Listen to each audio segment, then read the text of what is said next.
Hallo maats en welkom terug by nog 'n episode van Wat wil Jesus ons leer.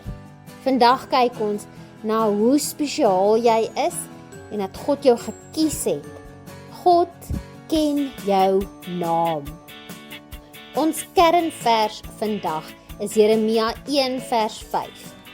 Voordat ek jou in die moederskoot gevorm het, het ek jou geken. Maats, ek wil begin met 'n vraag. Hou jy daarvan as iemand jou naam onthou?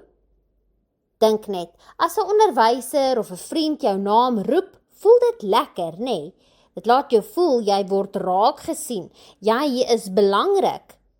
Maar nou wil ek vir jou iets sê wat nog groter is as dit. God ken jou naam. Nie net jou naam nie. Hy ken alles van jou. Ons kernvers sê, voordat ek jou in die moederskoot gevorm het, het ek jou geken. Kom ons dink bietjie hieroor. Dit beteken, nog voordat jy gebore is, nog voordat iemand jou vasgehou het, nog voordat jy jou eerste woord gesê het, het God al van jou geweet. Hy het geweet hoe jy gaan lyk. Hy het geweet wat jou gaan laat lag. Hy het geweet wat jou gaan hartseer maak. Hy ken jou beter as enige iemand anders. En hier is iets baie belangrik.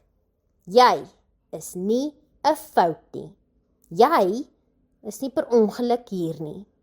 God het jou gemaak met 'n plan. Dink aan 'n kunstenaar. Wanneer iemand 'n prent teken, dink hulle mooi daaroor. Hulle kies kleure. Hulle werk stadig en versigtig. God het dieselfde met jou gedoen. Hy het jou saamgestel presies soos jy is. Kom ons praat oor Jeremia. Toe God vir Jeremia geroep het, was Jeremia bang. Hy het gesê, ek is te jonk, ek kan nie dit doen nie. Het jy al ooit so gevoel? Miskien by die skool, of wanneer jy iets nuuts moet probeer, of wanneer jy voor mense moet praat.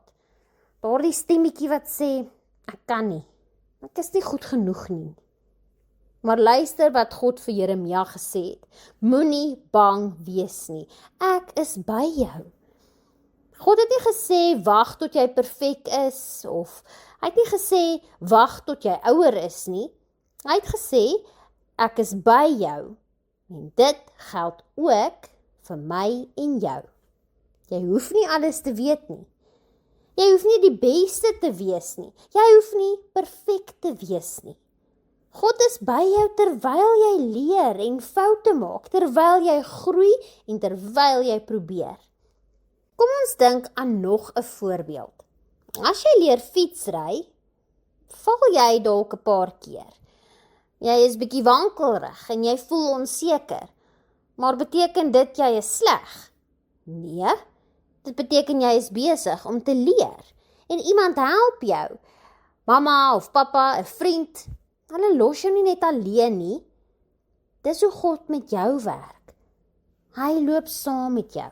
Hy help jou op wanneer jy val en hy gee vir jou moed om weer te probeer. En weet julle wat maak dit nog mooier? God kyk nie na jou en sê, ek sal jou lief hê wanneer jy beter is nie. Hy sê, ek het jou nou lief, presies soos jy is.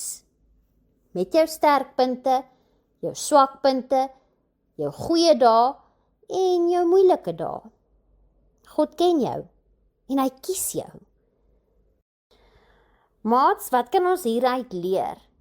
Ons kan leer dat God ons persoonlik ken.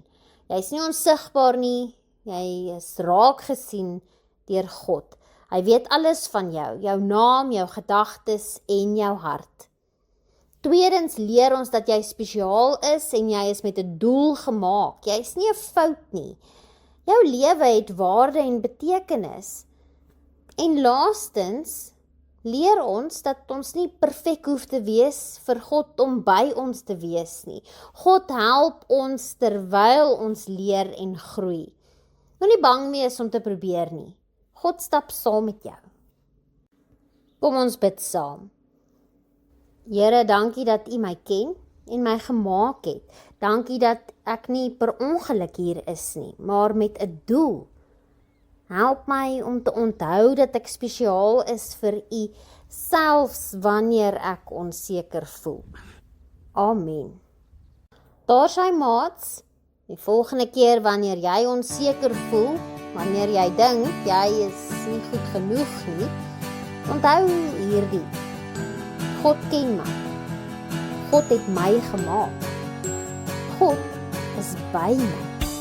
En dit verander alles. Tot volgende keer. Totsiens!